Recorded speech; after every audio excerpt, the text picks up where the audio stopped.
Welcome to the Beyond 6 Seconds podcast. I'm your host, Carolyn Keel. Today, I'm speaking with Claudia Scott.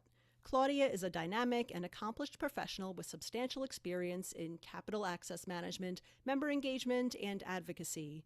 She is the Capital Access Manager for Kiva Northwest Arkansas at Startup Junkie, where she is responsible for connecting small business and minority entrepreneurs to the resources and capital they need to thrive. She holds a bachelor's degree in business administration and strategic communication from the University of the Ozarks and a master's degree in HR and workforce development from the University of Arkansas. Claudia is a native English and Spanish speaker, which has proved invaluable in building relationships and connecting with diverse communities, specifically in advocacy settings. Claudia, welcome to the podcast. Thank you so much. I'm really excited to be here. That was a beautiful bio. You did great. Perfect. Yeah, I'm really excited to talk with you about all of your advocacy work and your experiences. One of the big reasons that I'm so happy that you're here to share on my show is that part of your advocacy is around Tourette syndrome, and you have Tourette's yourself. So I'd love to learn more about that. Just going back to the beginning, Yeah. how did you discover, first of all, Going that back you to the have beginning. Tourette's?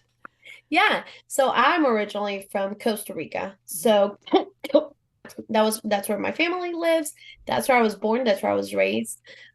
I think I started developing symptoms when I was probably 7 or 8 years old. So like first, second grade. Uh, and at first, I remember it was very much like eye blinking, like nose scrunching. So all my teachers were like, she just has allergies. We need to just get with her mom and like figure it out. I got a very late diagnosis, not super late compared to other people, but I didn't get formally diagnosed until I was 12 or 13. My mom took me to several neurologists before that, and most of it is she's probably just anxious or she has simple tics, nervous tics. She'll be fine. She'll grow out of it, is what they always said. When I was 12, they kept getting, I hate using the word worse, but they were getting progressively worse. So they took me to a neurologist in Costa Rica, and that was probably my third or fourth one. He was like, this is clearly Tourette's. I don't know how anyone missed it, but it is clearly Tourette's. So for me, it was easier to have a diagnosis, to have like an answer, especially when you're in elementary school. Kids can be ruthless, especially so they can be ruthless in general, and then you have something tacked up on top, and there's no answer. Like I didn't have an answer of what to tell them. So for me, it really was a relief. At least I had an excuse or just an answer for people when they ask. I think my parents took it the hardest, especially my mom, and I do think that's very normal. But my mom was, she's still very involved in my life. So is my dad. It was easier for my dad to just like joke about it. My mom just took it very personal. Like, what if I've ever made you feel bad? What if I told you to stop biting your nails? We all took it differently in my family, especially my mom, and she still gives herself a hard time. So, but from there, she became, and I love to say this, she became like, she advocated like a mom, which is a totally different type of advocacy. She was so strong and so resilient and perseverant, especially back, I think it was early 2000s, probably 2001, 2002. And it was in a country where information gets a little later, especially back then, and especially about something that was even weird here, that it was Tourette's. So that's how we found out, and then that's how the story began. Oh, wow. So, yeah, it's interesting that, because you went through, it sounds like a series of misdiagnosis. I think a lot of people maybe who don't know as much about tics and Tourette syndrome think that it's like anytime you have consistent tics, like that's Tourette syndrome, or it's interesting, the whole concept of like simple tics, because there's other tic disorders besides Yeah, Tourette's. And yeah, that's and I important think to that know. was the only thing they knew at the time. They were like, it can be simple tics, which I'm guessing at this point we would call it a tic disorder, Hmm. to just she actually has a neurological issue. So it took a little while. Yeah, yeah. So it sounded like you, in some ways, maybe were relieved, or that it was helpful in some way just to have that diagnosis, sort of like an explanation for what Yeah. was going on after not knowing for so long. Yeah, and I still believe so strongly in just having information. I think information is such a key for so many things. So even as an adult, when I have a friend or someone I know, they're like, why should I get diagnosed now? And it can be so many things, autism, bipolar disorder, and people say, why do I need to get diagnosed now? I'm an adult. I've coped with this my whole life. It's like, yes, but there is so much that comes with actually having a formal diagnosis. You get so much information and you learn that the patterns that you've had your whole life have a reason of being. And even at 29, I still do things that I've never thought were normal or okay. And then I'm still realizing things. Oh no, that's just the way my brain works. It's just different. Yeah, yeah, absolutely. And so once you had that diagnosis, you were, still like a preteen or a young teenager still in school. So what was the reaction of people in school? Like, did it make a difference having the diagnosis, or did it just sort of make you approach things in school differently after that? So, and I always find that. So elementary school, I went to two different schools, one for elementary and one for high school. That's the way it's just kind of divided in Costa Rica. Definitely elementary school was a little harder, and I do chalk it up to the fact that I didn't know how to answer most of the questions thrown my way. But once I had a formal diagnosis, I think disclosure became my best friend. I was never afraid to tell people. I was never afraid to just do research. And it's weird because I do think I have a different experience than most people as a preteen. Most of my friends were incredibly accepting in school, at church, like community groups. I was always incredibly lucky to find good human beings. And even now I do think the good outweighs the bad. So in high school there was really no like teasing or bullying. There was some of that when I was in elementary school. But I think disclosure for me was a big deal. Right, that's great. Yeah, having that, as you said, having that knowledge and that information is really helpful and really powerful. Yeah. Absolutely. And it helps you advocate for other people, especially when I was in high school. It's like I understand myself so much more now that I can help other people that way. Mm-hmm. All right, that's awesome. All right, so you grew up in Costa Rica. When did you move to the United States? Yes, I grew up in Costa Rica till I was 19, Mm-hmm. about to turn 19. And right out of high school, I knew that I wanted to study abroad. Like that was something I was very passionate about. I didn't have my heart set on anywhere in particular, but the Walton Family Foundation, which is the people that created Walmart, years ago, they have a scholarship program called the Walton National Scholarship Program. So they pick about 6 students from every Central American country yearly to come to Arkansas and study. So I applied my senior year of high school and I got that scholarship right out of high school.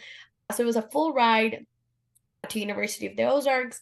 Everything was included, like room, board. They even gave us plane tickets to go visit our families in the summer. So it was a great experience. And my English did not sound like this. I had a very thick accent that I think being here for so long has just, I've worked it out. But when I was in college, I met my husband. He was a basketball player, and his jerseys swung up there, and I was a big nerd that was very focused in school. So we started dating towards the end of our college time, and we eventually got married in Costa Rica. So it is different. It's interesting to see. Still now I get cultural shocks in the US, but I've been gone for so long that when I go home and see my parents, I still get that cultural shock too. Yeah. Yeah. And in terms of the difference between culture or like public reaction or knowledge of Tourette syndrome, like, do you notice a difference in how people in Costa Rica in general versus Arkansas react to your Tourette's or other ideas they have about Tourette's? Yes. So it's interesting. I do feel like in Arkansas, especially because, it's the South, people try to be very inviting, people don't hesitate to ask me questions. Whether that question starts with, are you sneezing? Bless you. Whatever that is, which I love. I mean, I don't love, but I'm okay with because most of the times it does lead to that conversation. Like, no, I have Tourette's, blah blah blah. I think in Costa Rica, people notice you and they just like try their best to not look at you because they've always been told that that's rude. So it doesn't like, there's not as many awkward moments. But again, I don't live there anymore. So it might have changed, especially the information side of things. When I was 12, 13, 18 even, the information that Costa Rica had was so minimal compared to what they have now, which is incredible. Like, I remember someone asked my mom that, you need to take her to church. You need to pray over her. Or I don't think it's Tourette's. I think she just, she's stressed out. She's a teenager. So there was a lot, or I would say misconceptions, especially I don't ever think people do things uh just ill-intended, but there was still a lot of misinformation. But then the flip side of that is we believe the US is this incredibly, futuristic and advanced country, but I've had horrible experiences here too. I was in a plane one time and this lady was like, "I'm going to pray for you and God's going to heal you." I was like, "If you want to pray for me, if that will make you feel better, go ahead." And she did. She kneeled down in the middle of the plane. The people, they couldn't pass with the snack card, but that made her feel better. It was a fiasco, which I think that's one of the funniest stories I have. But, you know, discrimination is still so rampant in the workplace, and I think Tourette's is such a different disability because we don't like match it to other kinds of like physical disabilities that are more visible. And especially for me, like I've always had a full-time job. I've always gone to school full-time. So people see that and they're like, well, she's fine. She doesn't need any extra accommodations or any type of help. So it's definitely been an educational journey to teach people what Tourette's really is. That, if I go through a 12-hour day the same way you do, for me, it feels physically, mentally, emotional like a 48-hour day. So yeah, it's just it's different, but at the same time, I think both spaces need to learn a little more about Tourette's. Yeah, and that's one thing that I've learned from talking to other guests on my podcast who have Tourette's is that just so many of the stereotypes and the misinformation, a lot of my guests are in the United States, so I'll say in the United States, but probably elsewhere in the world as well, about what Tourette's is. And just, really people I think just get it from like really bad movies in terms of their ideas about it. And then Really that's as far bad as movie. people go. Yes, that is so funny because when I meet someone, especially younger, like in their early 20s, either in their early 20s or really like late 50s and 60s, there's like two generational groups that when I'm like, "Oh, I have Tourette's," usually they will both say, "So do you curse?" "No, I don't." It's like, so I have to explain, that there's so much that we don't see about Tourette's. But the one thing, and it gives me a lot of like hope and faith for humanity, most of the people around my age and even younger have really learned, and probably that happens because they've been, immersed and exposed with people of different kinds. I very rarely have to deal with like rudeness or, lack of acceptance. So I've been very blessed to find people that, take me as a person with or without the Tourette's and just, who I am and my personality. Right. That's great that you've had that experience. And yeah, I think there's just so much more information out there now about Tourette's that we don't have to just learn about it from bad movies. It's like the internet and just like the ability to connect with other people who have that lived experience and just learn what it's really like. Yeah. Yeah. No, I think that's awesome. Even TikTok now, there's a bunch of creators with Tourette's and, TikTok can go both ways, but I do think that, if you want to get educated, you can find good information about anywhere. So it's about willpower too. Yeah. Yeah. About in terms of, finding out that information. It's out there and you just have to go, you have to go and find it and learn. Yeah, exactly. Part of your advocacy, as we said, is around Tourette's, and you do a lot of Tourette's advocacy in the Hispanic community. So I'd love to learn more about your experiences with that. So I guess, what kind of perceptions of Tourette's have you experienced within the Hispanic community? Yeah. And I love that. I'm so very passionate. I mean, I'm passionate about Tourette's and I'm passionate about the Hispanic community. So it really is, it's the best of both worlds for me. I think it was a few years ago that the Tourette's Association of America, which is also headquartered in New York, had shot me a message and said, hey, we need someone to do these interviews, but we don't have anyone that speaks Spanish. I was like, of course, I'll do it. And that happened 3, 4, 5 times where I was like, okay, clearly there is a need, because I know for a fact I'm not the only Hispanic example of a woman with Tourette's in the US. So there was definitely just a lack. I think part of it is a lack of reach. You can't reach these communities, but because you don't speak like them, you don't look like them. So it's harder for them to build like a relationship based on trust. So the access of information, the economical status of people, like if you're scraping by, which a lot of Hispanic families here are barely making it, you don't have the money to spare on going to a neurologist, a therapist, you know. So I'm very passionate about getting information in Spanish to as much Hispanic communities as I can. And whether that is one person a year or 300 people a year, I think they're all worth it. I still get messages sometimes because I'm very involved with the Tourette Association in Costa Rica too. And they'll send me a message and be like, this mom is going to lose it. Or like her kid's acting up. We don't have anyone, like a good mid-20s role models. Like, send it my way. So I've been, I think people around me know that I'll always be willing to talk to anyone. So that's been really cool to see, just people referring others like, hey, they just got a diagnosis. They just want to talk. Most of the time it's really that. You just need to vent, especially right after. And I do think there is a difference, especially when I talk about Hispanics in the US compared to Hispanics elsewhere. I think it's very different. Like, especially in Northwest Arkansas, it is a lot of like working families that have like factory jobs or plant jobs. So it's hard for them to be as involved as, for example, my mom was. She had a very good job, but she was able to be there for me constantly. And I don't think most families, especially in the US, are able to do that if they're immigrants and are trying to figure it out. So I think there is that lack of ability and privilege to take your kids to a neurologist. Healthcare is, as we know, just increasing in price.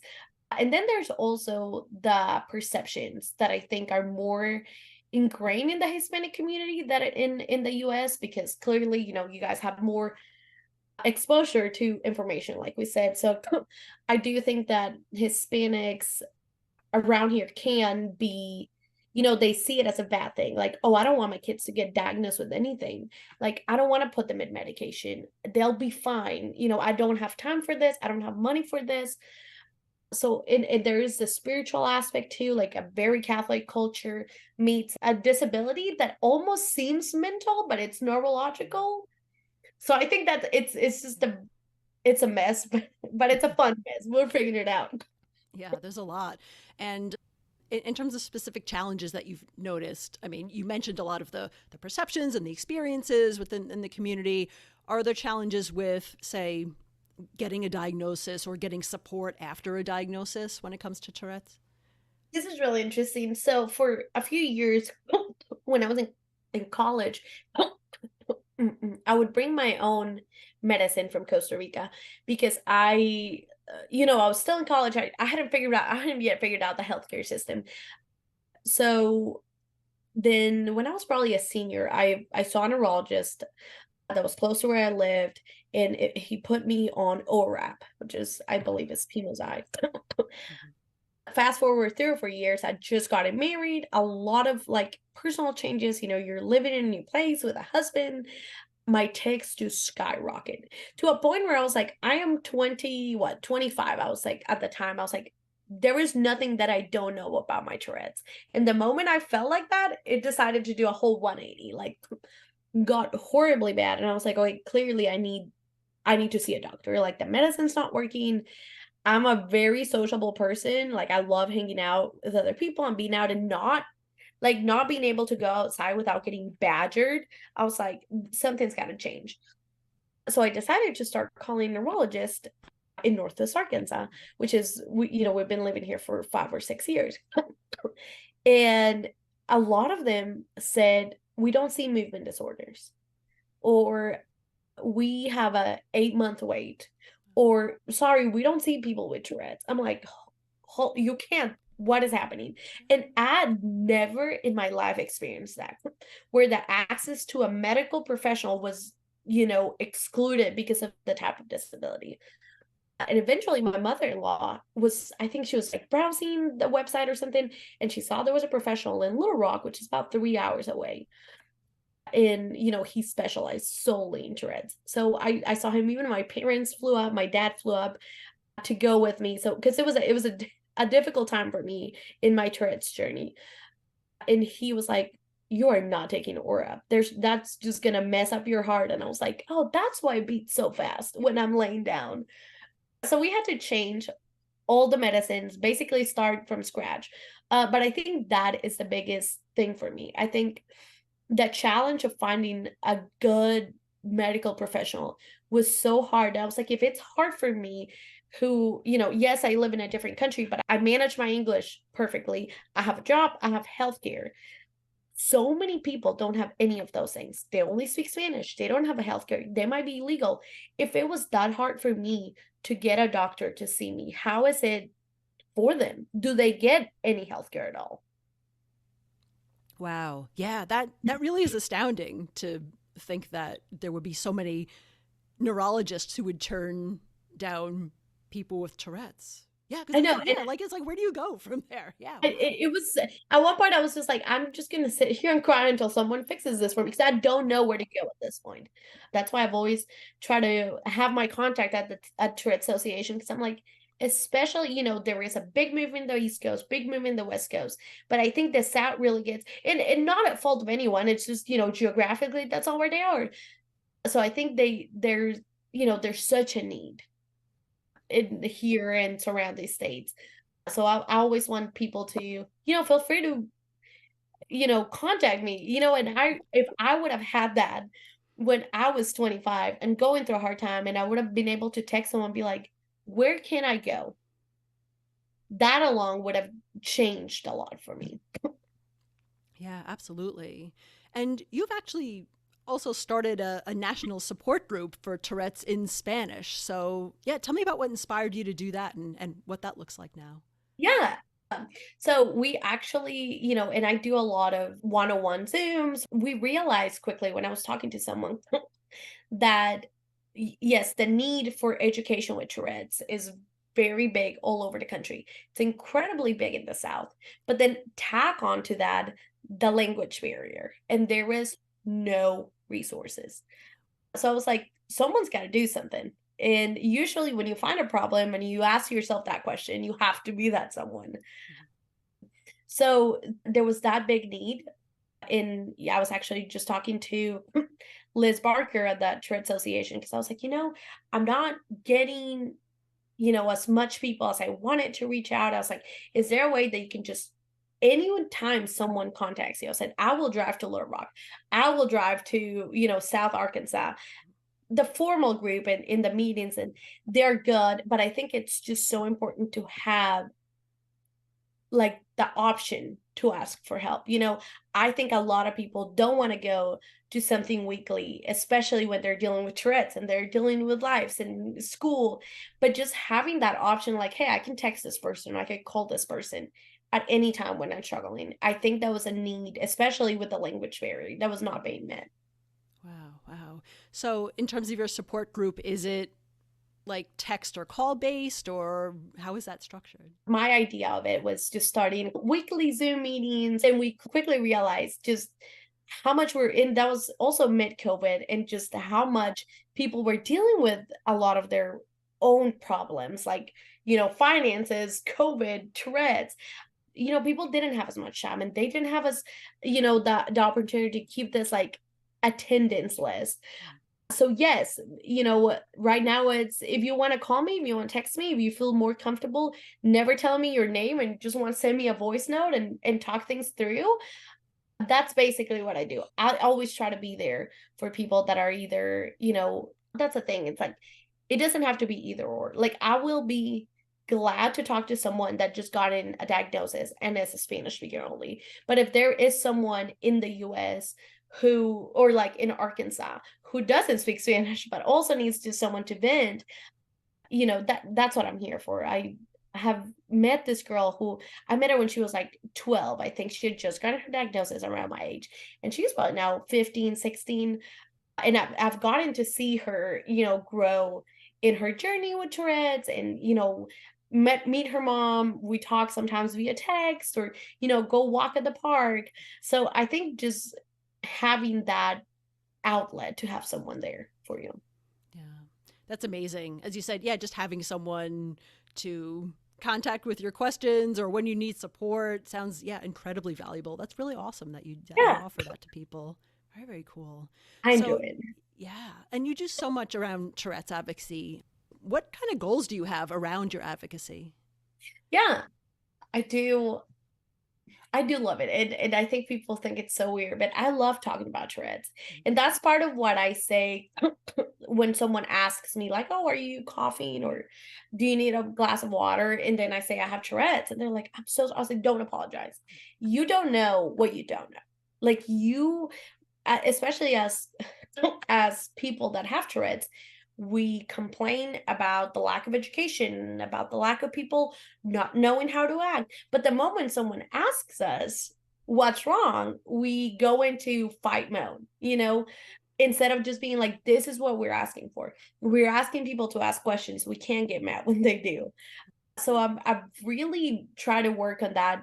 First of all, the education portion and then the approachability because I think a lot of time people just don't feel comfortable asking questions. Like, oh, if I don't have Tourette's, I can't ask questions. So I've done a couple podcasts. I did one with the Oliver Sacks Foundation. That was really fun. So I try to, put my face out there in my story as much as I can. And then for June, during Tourette Syndrome Awareness Month, I've done a post on the first day of Awareness Month every year for 10 years. So every year I post this little picture and it's been cool to see, the people that have followed the journey and just myself as I've gone through. So like the first one I was in college and then, the first time I bought a house, I had like my little sign. So I've tried to use social media, just to teach people and to educate, but also keep my channels open for anyone that has questions. I learned very quickly that I can't get mad when someone doesn't know that I have Tourette's because if I didn't have Tourette's, I probably wouldn't know either. So my goals are probably just abstract. They're just educating people and being here for people and supporting people. So there's no, number of people I need to talk to or there's no a special timeline or schedule. It's just I'm here to help whenever I'm needed. Mhm. That's awesome. It's sometimes such a fine line to walk between being open and educating and providing that education that is so needed about what Tourette's is really like and the exhaustion that I'm sure some people feel about like constantly being asked. So it's awesome that you're so open to answer those questions and maybe take some of the heat off people who may Well, not and be as comfortable talking about it I publicly. totally get that. And it's so interesting because I do get like that sometimes. I'm like, oh my God, if someone asks me one more time if I'm sneezing, I'm gonna lose it. But I was recently, me and my husband love traveling. So we travel a lot and I actually started a blog that's called the Tourette Traveler. So it just kind of shares a little bit about our travels and having Tourette's. Hmm. But we were in the Pacific Northwest and I think it was a museum in Seattle. My texts had just been so bad. They hadn't been bad like that in probably 2 years. But I'd gone to a couple concerts, and I've recently learned that when I am very overstimulated, my texts get bad. And this was something that I found out at 28 after having Tourette's for 16 years. But I've never made that connection. But I was there. Texts were horrible, and probably over 50 or 60 people were asking me, like, "Are you sneezing? Are you okay? Do you need water?" And I answered, "No, it's fine. I have Tourette's. No, it's fine. I have Tourette's." And I think it was like 3 or 4 o'clock, and I was just about to cry, like just sit and sob. And I told my husband, I said, "We gotta go. Like, I don't think I can stay here." So one more person asked, and I said, "I'm done. Like, let's go loop around this last part and go back to the Airbnb. I can't do this." And when we were there, this mom and her two daughters come up to me and they're like, "I'm so sorry to bother you, but we heard you tell all these people that you have Tourette's. and they're from Ireland. Yes, Ireland, Scotland. And they were like, my daughter has Tourette's. And the moment she heard you say that, she was like, please introduce me to her. And the mom was like, I don't know how to do that. I don't know if you were okay with this. Like, oh my gosh. I said, I was about to throw in the towel on the day, on the trip. And, and I talked to this girl, she's in high school and, doesn't meet a lot of people with Tourette's, was having a really hard day herself. So I've realized, yes, it's okay to like feel frustrated. And yes, I allow myself to feel the feelings. But usually when I'm about to quit, something like this happens where I'm like, what we do is important. Being open is important. You don't know who's looking at you or who needs that presence, and it was kismet for me. Like I hadn't felt so frustrated like I did that day in years. In the moment I was like, I'm not doing this beautiful mom and her two kids come, and they're like, oh, this is so great. I'm like, you don't know what just happened. Like you don't know what you coming up to me meant. Like it was really one of those times where we both kind of held each other together. Wow, that's amazing. Yeah, and that's another piece of advocacy is just answering questions and being open. So that's amazing that you're able to make those connections like that. Wow. So yeah, Claudia, how can people, get in touch with you or follow your social media and learn more about your advocacy? So like I said, I just started the TouretteTraveler.com where I share a little bit about everywhere we go and just how not only just like my takes were good or bad, but I share about like places that made me feel extremely special or, situations like the one that happened in Seattle. So I shared that crossover between Tourette's and travel and also how to adjust because it's hard. Some people don't travel because they don't know like, how's it going to be in the plane? How am I going to deal with security or TSA? So after doing it for so long, I'm like, this is a niche area, but it's also so important. We deserve to experience and hold as much space as anyone else in this world. So how do we hold that space and do the things that we love? So that's a Tourette Traveler, a little bit of it.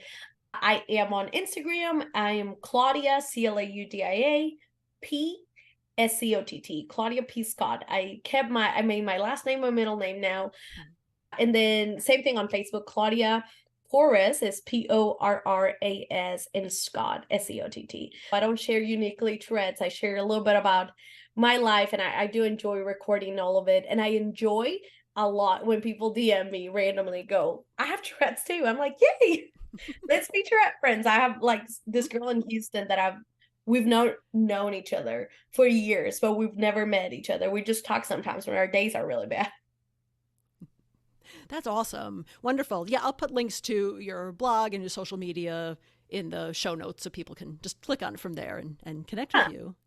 I appreciate that. I think it's so important to hold these spaces for neurodivergent individuals of all types. Like I said, I'm still learning. I'm still making connections on why are my tics bad today? Or, oh, my brain's not super weird. This is a similarity that me and so many other people have. So I think holding these spaces, podcasts, interviews, all of that, I think it's so, so valuable. Yeah, awesome. Well, I really appreciate you coming to share your story on my show. As we close out, is there anything else that you'd like our listeners to know or anything that they can help or support you with? I think when you ask with respect. When you want to know an answer, chances are people do want to respond. Just don't be condescending in your line of questioning, which was one of the biggest ones for me. Yes, I will ask all of your questions, but don't be rude. I still have a neurodivergent heart that gets hurt easily. So yeah. Yeah. Well, that's great advice for anyone and for life in general, I think. So that's awesome. Yeah, thank you for that. Yeah, thank you so much, Claudia. It was so much fun talking with you on the podcast, and thank you so much for sharing your story. I appreciate that. I appreciate the space you're holding and inviting me over. I'm excited.